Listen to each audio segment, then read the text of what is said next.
नमस्ते दोस्तों, आप सभी का इस बेहतरीन वीडियो में मैं स्वागत करता हूँ। देखिए, आज एक बहुत ही महत्वपूर्ण विषय पर बात करने वाले हैं और ये विषय ये है कि प्रीलिम्स का जो जीएस फर्स्ट वाला जो पेपर होता है, उसमें आपको एलिमिनेशन मेथड किस तरीके से यूज़ करना है। देखिए, ये मैं श्योर शॉट कह सकता हूँ कि अगर आपने पीवाईक्यूज़ की अच्छे से एनालिसिस कर रखी है ना? तो आप एलिमिनेट कैसे ऑप्शंस को करना है वो सीख जाएँगे। और आप सबने एक्सपीरियंस किया होगा कि लॉजिकल रीजनिंग के बेस पर ही जो टॉपर्स नंबर लाते हैं, जैसे मैंने प्रीलिम्स क्वालिफाई किया था 2024 में, ठीक है? तो उसके पीछे मुख्य कारण ये था कि मैंने पीवाईक्यूज़ को एनालिसिस करके उन लॉजिकल रीजनिंग को पकड़ लिया था कि किस तरीके से एग्जामिनर ऑप्शंस को गलत बनाता है और किस तरीके से वो जनरलाइज करके ऑप्शंस को सही बनाता है, ठीक है? देखिए, ये सारा बेस्ड है पीवाईक्यूज़ के ऊपर, ठीक है? इस वीडियो में हम 23 पीवाईक्यूज़ को डिस्कस करेंगे जो कि सारे 2025 के प्रीलिम्स के क्वेश्चंस हैं, है ना? अलग-अलग पेपर से भी नहीं उठाया कि भाई एक 2023 से उठा दिया, एक 2024 से और मैंने एलिमिनेशन लगा दिया, नहीं। 2025 के सारे पीवाईक्यूज़ है ना? और उन्हीं को अपन 23 क्वेश्चन को डिस्कस करेंगे। देखिए 23 क्वेश्चन बहुत ज़्यादा मायने रखते हैं। आपने मैं क्या कह रहा हूँ पीवाईक्यूज़ को आपने एनालिसिस करके अगर आपने सीख ली ये चीज़ कि कैसे एलिमिनेट करना है ऑप्शंस को, तो मैं क्या कह रहा हूँ 15 से 20 क्वेश्चन ऐसे होंगे ना जो आप छोड़ के आने वाले थे, उनको आप अटेम्प्ट भी करेंगे और उसमें आप 5 से 10 नंबर एक्स्ट्रा लेकर के आएँगे, जो कि आपके और जो प्रीलिम्स क्वालीफाई करने की जो कट ऑफ का जो मार्जिन होता है ना, वो आराम से क्वालीफाई करेंगे आप। ठीक है?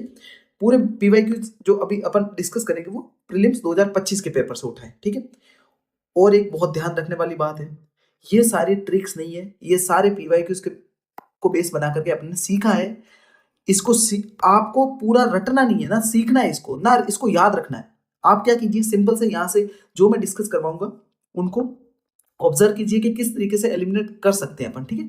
उसको अंडरस्टैंड करना है और पीवाईक्यूज़ में जाकर के प्रैक्टिस करनी है, टेस्ट जब भी लगाओ तब प्रैक्टिस करनी है, तब जाके ये चीज़ें आपके अंदर आएगी और आप उसको जो एक्चुअल पेपर होगा ना प्रीलिम्स वाले दिन वाले, तो उस दिन भी आप उसको अच्छे से यूज़ कर पाएँगे। तो इसको रटना नहीं है, इसको सिर्फ ऑब्जर्व करना है, अंडरस्टैंड करना है और लास्ट में जाकर के पीवाईक्यूज़ के साथ, टेस्ट के साथ में इसको प्रैक्टिस करनी है, ठीक है?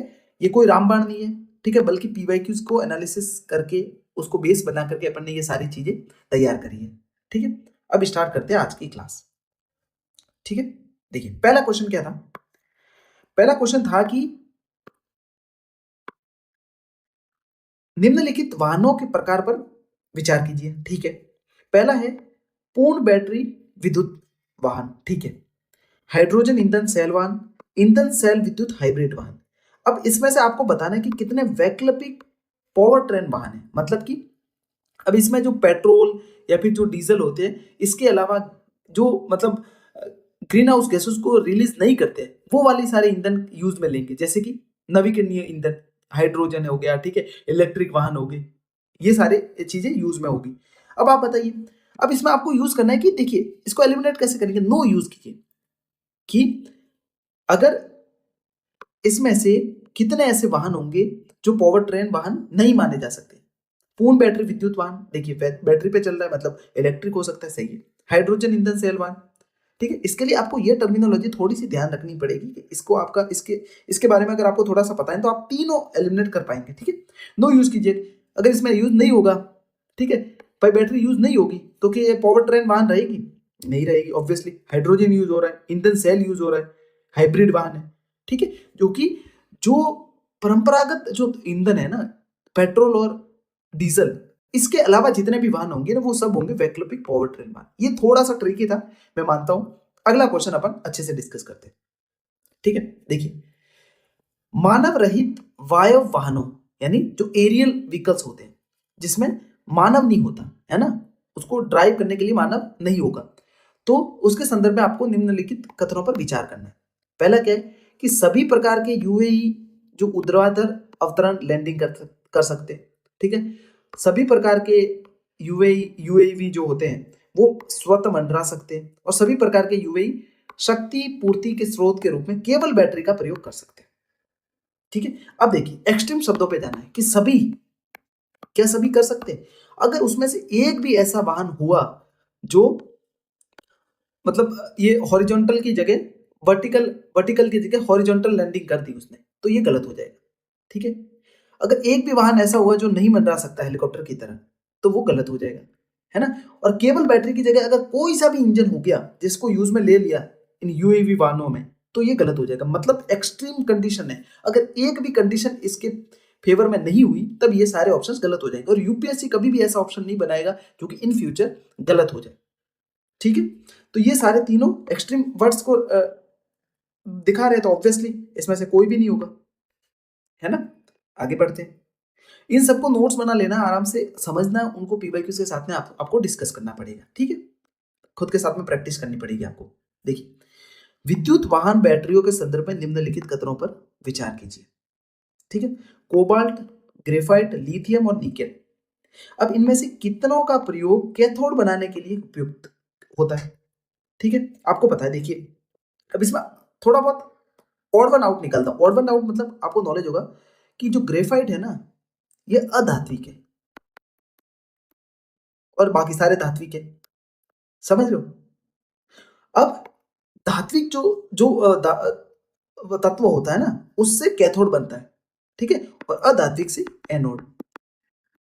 ठीक है? तो ये जो तीन जो भी तत्व है यहाँ पर, वो कैथोड बनाने के लिए यूज में लिए जाते हैं। ग्रेफाइट नहीं होगा, क्यों? ऑड वन आउट है, ग्रेफाइट को बाहर निकाल दो। ठीक है? नेक्स्ट क्वेश्चन है कि निम्नलिखित कथनों पर विचार कीजिए कि धूम्रपान के बाद सिगरेट के बचे हुए टुकड़े, चश्मे के लेंस और कार के टायर, अब निम्नलिखित में से कितने प्लास्टिक है? आपको पता है हर एक चीज में प्लास्टिक मिलता है आज के टाइम में। ठीक है? हर एक चीज में प्लास्टिक है। तो अब ये डिनाई करना कि धूम्रपान से सिगरेट के बचे हुए टुकड़े में प्लास्टिक नहीं होगा, है ना, बहुत एक्सट्रीम बात हो गई। अगर एक हल्का सा भी, एक नैनोमीटर का भी पार्टिकल मिल गया प्लास्टिक का, तो ये कथन हो जाएगा गलत। तो कितनों में मिलता है? सभी में मिलता है भाई। ठीक है? नो यूज कर सकते हैं। क्या धूम्रपान के बाद सिगरेट के बचे हुए टुकड़े में प्लास्टिक नहीं मिलता? क्यों नहीं मिलता भाई? मिलता होगा।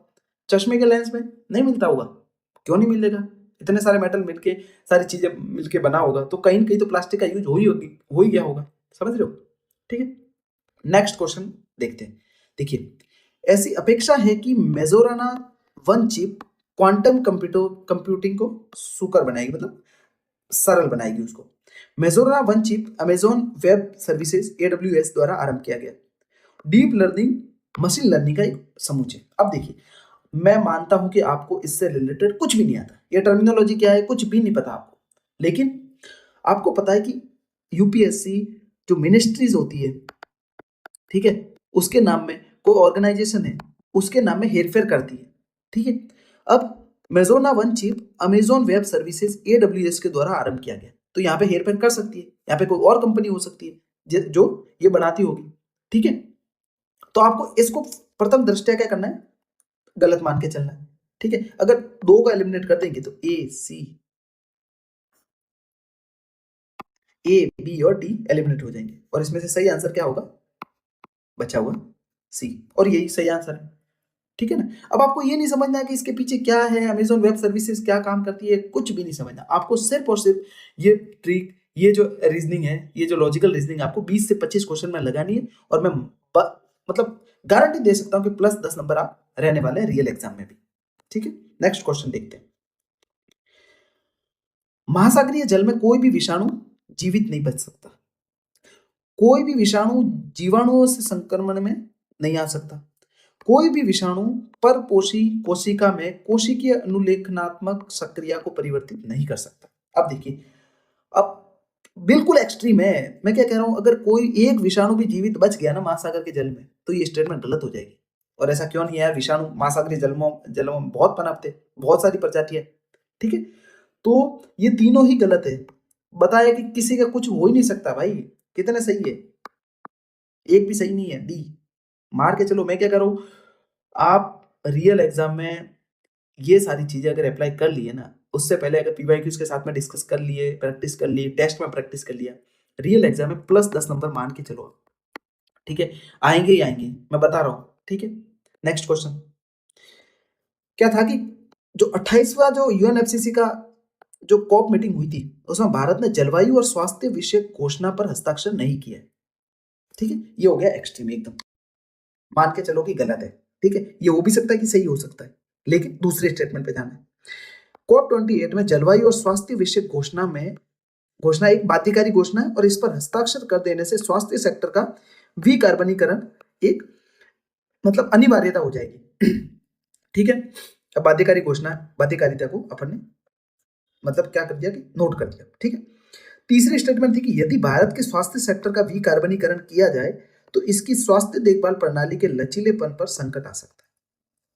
ठीक है, अब देखिए आपको पता है जो COP28 की मीटिंग्स होती है ना, उसमें एनडीसीज अपन हर देशों ने अपने अपने एनडीसीज बनाए रखे, मतलब नेशनली डिटरमाइंड कंट्रीब्यूशन, यानी आप अपने लक्ष्य खुद तैयार करेंगे। ठीक है, कोई बाध्यकारिता नहीं है, आप अपने स्तर पर लक्ष्य टारगेट कीजिए और उसको अचीव कीजिए। तो जैसे ही बाध्यकारिता आ गई, इसका मतलब क्या, कथन सेकंड गलत है, कथन सेकंड और थर्ड दोनों सही है, ये एलिमिनेट हो गया। कथन सेकंड और दोनों सही है किंतु उसमें से केवल एक ही व्याख्या करता है, ये भी गलत हो गया। न तो कथन सेकंड नहीं कथन थर्ड सही है, गलत। अब इसका सही क्या हो गया कि कथन सेकंड और कथन थर्ड में से केवल एक ही सही है और वो कथन एक की व्याख्या कर रहा है। हो गया एलिमिनेट। ठीक है, आगे बढ़ते हैं। प्रत्यक्षवाद प्रग्रहण यानी डायरेक्ट एयर कैप्चर को, जो कि एक नई उभरती हुई टेक्नोलॉजी है, उसके संदर्भ में निम्नलिखित कथनों पर विचार करना है आपको। ठीक है, अब इसे कार्बन कैप्चरिंग की एक विधि के रूप में यूज में ला सकते हैं। ठीक है, यह प्लास्टिक उत्पादन हेतु खाद्य प्रसंस्करण में एक बहुमूल्य उपागम हो सकता है। ठीक है, विमानन में यह संश्लिष्ट न्यून कार्बन ईंधन जनन हेतु हाइड्रोजन में मिलाने के लिए कार्बन का स्रोत हो सकता है। अब देखिए, अब इसमें है कैन बी का यूज कि हो सकता है, हो सकता है, हो सकता है। अगर भविष्य में एक भी चीज हो गई ना, ये स्टेटमेंट सारी गलत हो जाएगी, तो इसमें तीनों ही सही है। ठीक है, कैन बी आ गया मतलब टिक मान के चलो कि वो सही होगा। नेक्स्ट क्वेश्चन है कि निम्नलिखित में से कौन से भारतीय रिजर्व बैंक की आय के स्रोत है। ठीक है, अब इसमें हमने टिक कर रखा है निजी कंपनियों को ऋण देना। देखिए आप बताइए ना कि भाई निजी कंपनियों को अगर ऋण आरबीआई देगा तो फिर शेड्यूल कमर्शियल बैंक किसके लिए बनाए, ऑब्वियसली, है ना। अगर निजी कंपनियों को आरबीआई ऋण देने लग गया तो फिर शेड्यूल कमर्शियल बैंक का तो कोई काम ही नहीं बचा, है ना। चौथा होगा एलिमिनेट। अब एक और दो सही है, मान के चलना है ऑप्शंस के हिसाब से। ठीक है, पांचवा देखना है करेंसी नोटों का मुद्रण और वितरण। देखिए आपको पता है सियोनिजिस कहते हैं उसको शायद, है ना, सिनियोगिरिस। देखिए करेंसी नोटों का मुद्रण और वितरण। करेंसी नोटों की मुद्रा और उसके वितरण में से कहां से पैसा कमाता है आरबीआई, कि उसको मान लीजिए 500 रुपए का नोट है, उसको बनाने में तो लगे 10 रुपए और अपन ने 500 रुपए का बेच दिया उसको, मतलब ऐसे नागरिकों को दे दिया, तो 410 रुपए मान लो लगे, तो 490 रुपए का प्रॉफिट हो गया। तो यहां से आरबीआई अपना प्रॉफिट कमाती है, तो ये सही हो जाएगा डी वाला आंसर। ठीक है ना, आगे बढ़ते हैं। क्वेश्चन है कि भारतीय रिजर्व बैंक भारत में सभी सूचीबद्ध कंपनियों को व्यावसायिक उत्तरदायित्व और स्थिरता रिपोर्ट BRSR प्रस्तुत करने का अधिदेश करता है। ठीक है, अब बताइए भारतीय रिजर्व बैंक अगर सूचीबद्ध कंपनियों को व्यावसायिक उत्तरदायित्व और स्थिरता के लिए अधिदेश करेगा तो फिर सेबी किस काम की, समझ लो। सेबी को तो स्पेशली इसीलिए बनाया है कि वो कंपनियों पर निगाह रखे कि किस तरीके से व्यापार कर रही है, किस तरीके से नहीं कर रही है। ठीक है, पहले होगी गलत। अब इसमें सेकंड ऑप्शन है कि भारत में व्यावसायिक उत्तरदायित्व और स्थिरता रिपोर्ट BRSR प्रस्तुत करने वाली कोई कंपनी इस रिपोर्ट में उनका प्रकटीकरण कर सकती है जो मुख्यतः गैर वित्तीय स्वरूप से। ठीक है भाई, BRSR नाम से ही है कि व्यावसायिक उत्तरदायित्व और स्थिरता रिपोर्ट है ना, और उसमें बिजनेस रिस्पॉन्सिबिलिटी लानी है, सस्टेनेबिलिटी लानी है, तो वो ऑब्वियसली वित्तीय स्वरूप के तो नहीं होंगे, गैर वित्तीय स्वरूप के होंगे, है ना। तो उसको अपन थोड़ा सा ध्यान रख करके उसको भी कर सकते हैं, मतलब ये थोड़ा ट्रिकी है, बट ये है कि पहला ऑप्शन तो अपन एलिमिनेट कर सकते हैं इन चीजों की बेस पर। ठीक है, पांचवा क्वेश्चन क्या है कि भारत में ग्रामीण क्षेत्रों में कुक्कुट पालन, है ना, पोल्ट्री फार्मिंग जो होती है, और ऊन उत्पादन में कृषि कार्यकलाप से प्राप्त आय को किसी भी कर से छूट प्राप्त है। ठीक है, किसी भी कर से, मतलब कोई भी टैक्स नहीं लगेगा, चाहे उसके व्यापार से लेकर के, चाहे उसको पूरा जितनी भी प्रोसेस होगी ना उसको बेचना सब कुछ करके। अब ये हो गया एक्सट्रीम, इसको गलत मान के चलना है कि भाई ऐसा तो कुछ नहीं है, भाई व्यापार करोगे तो टैक्स लग ही जाएगा अंडों पर, है ना, अंडों से कोई चीज बनेगी तो उस पर टैक्स लग जाएगा। ठीक है, भारत में आयकर अधिनियम 1961 के उपबंधों के अनुसार ग्रामीण कृषि भूमि को पूंजीगत परिसंपत्ति नहीं माना जा सकता। ठीक है भाई, ये तो एक एक्ट को बता के आपको पूरी स्टेटमेंट दे रहा है कि ये चीजें हैं और पूंजीगत परिसंपत्ति नहीं मानेगा। दूसरा मान लो, आपने सही मान लिया, ठीक है। लेकिन पहला एटलीस्ट अपन इस लॉजिकल रीजनिंग के बेस पे एलिमिनेट कर सकते हैं कि पहला तो नहीं होगा। ठीक है, अब जब पहला नहीं है, पहला गलत है, तो ऑब्वियसली डी सही हो गया, है ना। असेसर रीजनिंग वाले क्वेश्चन में पहला गलत है, दूसरा कथन सही है। सीधा आगे बढ़ो। नेक्स्ट क्वेश्चन है कि भारत खनिज सुरक्षा भागीदारी में एक सदस्य के रूप में सम्मिलित हो गया। मान लो आपको नहीं पता, ठीक है, छोड़ो इसको। भारत अपने सभी चिन्हित 30 जो अति आवश्यक खनिज है ना, उसमें साधन संपन्न है। अच्छा, अगर भारत 30 सभी खनिज संसाधनों में साधन संपन्न होता तो आज अमेरिका से आगे नहीं निकल गया होता, है ना। अपन चीन से आगे नहीं होते अगर इतने ही खनिज होते अपने पास। ठीक है, दूसरा गलत मानना है और गलत है ही। ये एलिमिनेट, ये एलिमिनेट, ये एलिमिनेट। ऑप्शन क्या होगा? सी। ठीक है, नेक्स्ट आगे बढ़ो। ऑप्शन क्या कह रहा है कि चक्रीय अर्थव्यवस्था ग्रीन हाउस गैसों के उत्सर्जन को कम कर सकती है। चक्रीय अर्थव्यवस्था क्यों है? रीयूज, रिसाइकिल, है ना, तो ऑब्वियसली उत्सर्जन कम ही होगा ग्रीन हाउस गैसेस का। चक्रीय अर्थव्यवस्था आगत के रूप में कच्चे माल का प्रयोग को कम कर सकती है। क्यों कम कर सकती है? जब अपन रीयूज आइटम को, यूज आइटम को वापस रीयूज करेंगे तो कच्चे माल का तो यूज कम ही होगा ऑब्वियसली। चक्रीय अर्थव्यवस्था का उत्पादन प्रक्रिया में अपव्यय को कम करती है। यार अपन यूज की हुई चीज को वापस कुछ बना करके उसका यूज में ले रहे हैं, तो ऑब्वियसली अपना जो व्यय होगा वो भी कम होगा। ठीक है, और दोनों कथन सही है और ये एक दूसरे की व्याख्या भी कर रहे हैं। ठीक है ना, कथन सेकंड और थर्ड दोनों सही है, और ये भी नहीं होगा। ये ऑप्शन देखिए, एलिमिनेट करते हैं ऑप्शंस को भी। कथन सेकंड और थर्ड में से केवल एक सही है, गलत। ना तो कथन सेकंड ना कथन थर्ड सही है, गलत। कथन सेकंड और थर्ड दोनों सही है और वे दोनों कथन एक की व्याख्या कर सकते हैं। ठीक है, ये हो गया सही आंसर। नेक्स्ट क्वेश्चन देखते हैं कि वैश्विक स्तर पर किए गए सभी इक्विटी विकल्प संविदाओं के कारोबार में भारत का अत्यधिक वृहद अंश होता है। इस प्रकार भारत सहसा अतिवृद्धि को दिखाता है।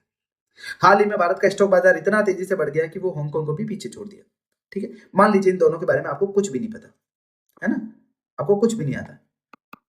तीसरे ऑप्शन विकल्प क्या है कि छोटे निवेशकों को या तो विकल्प व्यापार जोखिमों की चेतावनी देने से इस विषय में अपंजीकृत वित्तीय सलाहकारों पर कार्रवाई करने के लिए कोई विनियामक नहीं है। मैं ये मान के चल रहा हूं कि आप इसको भी एलिमिनेट कर सकते हैं कि भाई इतना भी आगे नहीं बढ़ गया होगा कि हांगकांग को पीछे छोड़ दिया, लेकिन तीसरी स्टेटमेंट आपको एलिमिनेट करनी है और वो हो रही है। भाई ऐसा तो है ही नहीं कि भाई रेगुलेशन होंगे ही नहीं, है। व्यापार जोखिमों की चेतावनी देने, पंजीकृत वित्तीय सलाहकारों पर कार्रवाई करने के लिए कुछ ना कुछ तो है ही, और सेबी किस लिए भाई, है ना। तो अगर ये नहीं है तो तीसरा जब गलत हो गया तो ये तीनों स्टेटमेंट एलिमिनेट हो गई। आंसर क्या होगा? ए। ठीक है ना। नेक्स्ट क्वेश्चन है कि पूंजीगत प्राप्तियां देयता सर्जन करती है या फिर सरकार की परिसंपत्तियों में कमी लाती है। उधार ग्रहण, विनिवेश पूंजीगत पूंजीगत प्राप्तियां है, और ऋणों पर प्राप्त ब्याज सरकार की देयता का सर्जन करता है। देखिए, तीसरे को देखते हैं पहले, फिर उसके बाद दोनों को अच्छे से पढ़ेंगे। आपने किसी को ऋण दिया है, ठीक है, उस पर आपको ब्याज मिल रहा है, तो वो देयता कहां से सृजन करेगी? लाइबिलिटी कहां से है? वो तो आपका एसेट हो गया ना, समझ रहे हो।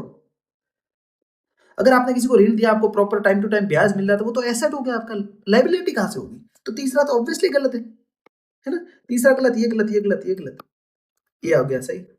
लेकिन इसको थोड़ा दोनों का ऑप्शंस को समझते हैं अपन। देखिए, पूंजीगत प्राप्तियां देयता का सृजन करती है या फिर सरकार की परिसंपत्तियों में कमी लाती है। देखिए, देयता कैसे सृजन करेगी, लाइबिलिटी कैसे करेगी? अपन ने किसी से ऋण ले लिया, ठीक है, अब उसको ब्याज को चुकाना है, तो ये अपनी लाइबिलिटी है। ठीक है, प्रकार की परिसंपत्तियों में कमी कैसी लाती है? अपन ने विनिवेश कर दिया संपत्तियों का, है ना, अपनी हिस्सेदारी कम कर दी, अपनी परिसंपत्तियां तो कम हो गई, है ना, ऑब्वियसली कम होगी। तो इसी तरीके से ये पहला ऑप्शन सही है। ठीक है, दूसरा उधार ग्रहण और विनिवेश पूंजीगत प्राप्तियां। देखिए, पूंजीगत प्राप्तियां है ही, ठीक है, उससे उससे एसेट क्रिएट होता है भविष्य में। 28वां क्या है? शैलों पर जल के प्रभाव के संदर्भ में चौक एक अत्यंत पारगम्य शैल के रूप में ज्ञात है, जबकि मृत्तिका एक नितांत अपारगम्य एवं न्यूनतम पारगम्य शैल के रूप में ज्ञात है। ठीक है, अब देखिए, यहाँ पे मृत्तिका को न्यूनतम पारगम्य शैल के रूप में बताएं। ठीक है, और ऑप्शन थर्ड देखिए, मृत्तिका बिल्कुल ही सरंध्र होती है, सरंध्र नहीं होती है। मतलब भाई ऐसी कौन सी मिट्टी है जिसमें बिल्कुल रंध्र होगा ही नहीं, कहीं न कहीं से तो पानी, हवा कहीं न कहीं तो उसमें रही होगी। ठीक है, ऑप्शन थर्ड तो गलत ही गलत है। ठीक है, इसमें ऑप्शन शायद लगा नहीं। देखिए, तो इसमें ये ऑप्शन एलिमिनेट हो जाएगा, ये ऑप्शन एलिमिनेट हो जाएगा। तो इसमें ये होगा कि सेकंड और थर्ड में से कोई एक सही है, वो कथन फर्स्ट की व्याख्या कर रहा है। ठीक है, तो ये इस तरीके से एलिमिनेट कर सकते हो, है ना। नेक्स्ट देखते हैं, मध्यवर्ती स्तरों पर पंचायतें सभी राज्यों में विद्यमान है।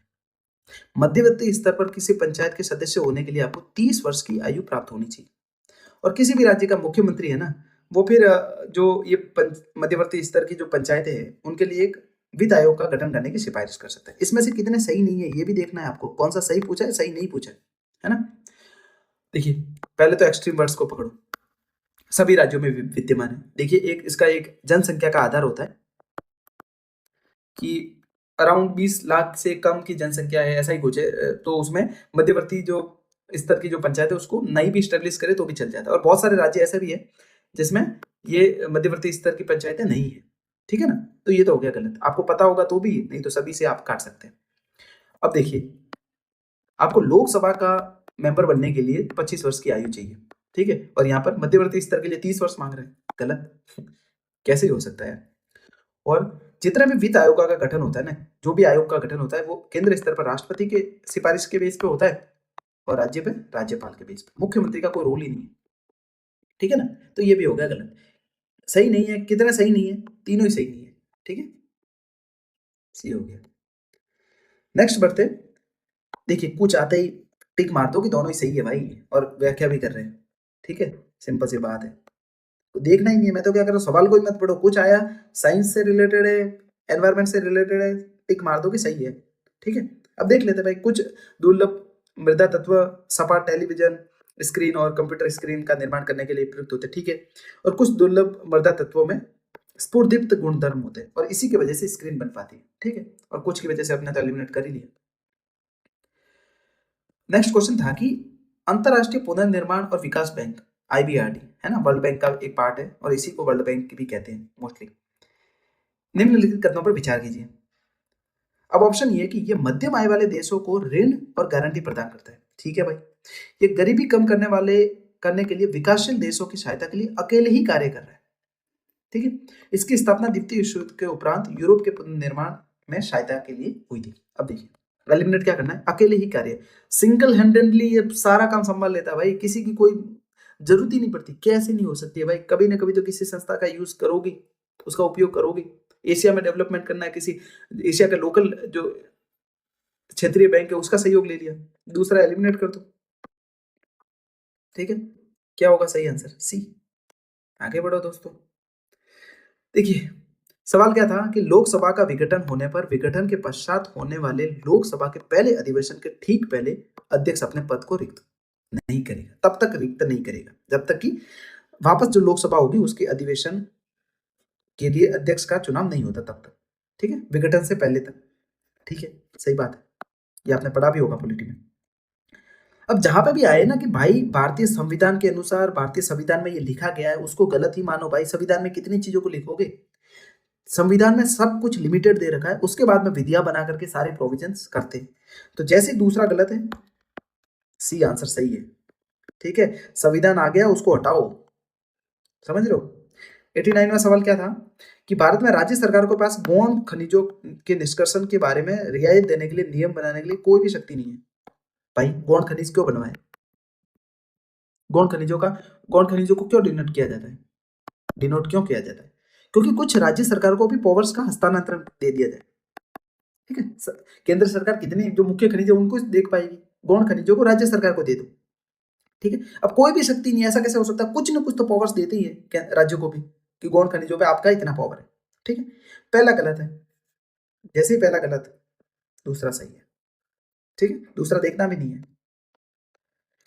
नेक्स्ट सवाल क्या था कि किसी संस्था ने जलवायु परिवर्तन और जैव विविधता की हानि के नियंत्रण हेतु पुनः स्थापन विधि नेचर रेस्टोरेशन लॉ को अधिनियमित किया। आप बताइए लॉ कौन बनाएगा, जहां पे संसद होगी, जिसके पास विधायी अधिकार होंगे, ठीक है? अब देखिए, वर्ल्ड बैंक के पास विधि बनाने के या फिर जो एक्ट बनाने के कुछ पावर्स हैं? नहीं है। आर्थिक सहयोग और विकास संगठन? नहीं है। खाद्य कृषि संगठन एफएओ के पास? नहीं है। किसके पास है? यूरोपियन यूनियन, ठीक है? उनकी अपनी संसद है, वहाँ से वो लॉ बनाएँगे तो वो लागू भी हो सकते हैं। तो सिंपल सा है कि जिसके पास विधायी मतलब ये थोड़ा ऐसा है कि आपको अगर पता है तो करो, नहीं तो आगे देख सकते हैं। देखिए, लास्ट क्वेश्चन है आज का कि भारत के राष्ट्रपति की क्षमादान याच जो शक्तियाँ होती है ना, उसके बारे में आपको विचार करना है। पहला है कि राष्ट्रपति द्वारा इस शक्ति का प्रयोग सीमित न्यायिक पुनरावलोकन के अधीन लाया जा सकता है। देखिए, आपको पता है, भारत में जो न्यायिक जो क्या कहते हैं, पुनरावलोकन या फिर न्यायिक समीक्षा की जो बात है ना? जुडिशियल रिव्यू, वो हर चीज़ में लागू हो गया, है ना? सब जगह जुडिशियल रिव्यू हो सकता है, ठीक है? तो ये सही बात है। राष्ट्रपति शक्ति का प्रयोग केंद्र सरकार की सलाह के बगैर कर सकता है। भाई, आर्टिकल 72 किस लिए की? समझ रहे हो? तो इसमें क्या होगा? पहला सही हो जाएगा, सेकंड गलत हो जाएगा, ठीक है? तो आज हमने इन सारे क्वेश्चन को डिस्कस किया अच्छे से और उन चीज़ों को अपन ने समझने की कोशिश की है कि आखिर यूपीएससी का माइंडसेट क्या होता है ऑप्शंस फ्रेमिंग में, ठीक है? नेक्स्ट और वीडियोज़ लाएँगे, उसमें ये सारे डिस्कस करेंगे कि किस तरीके से ये चीज़ें काम करती है, आपकी प्रैक्टिस कितनी होनी चाहिए, जिसकी वजह से आप रियल एग्ज़ाम में भी इन सारी चीज़ों को लगा पाओ, ठीक है ना? आज के वीडियो में इतना ही, अगले किसी अच्छे से और वीडियो में मिलेंगे। इस पूरी सीरीज़ को अपन कंटिन्यू करेंगे एलिमिनेशन मेथड वाली। तो धन्यवाद, मिलते हैं अगले वीडियो में, तब तक के लिए अलविदा, जय हिंद। चैनल को सब्सक्राइब कर देना, टेलीग्राम चैनल को जॉइन कर देना, ठीक है? बाय।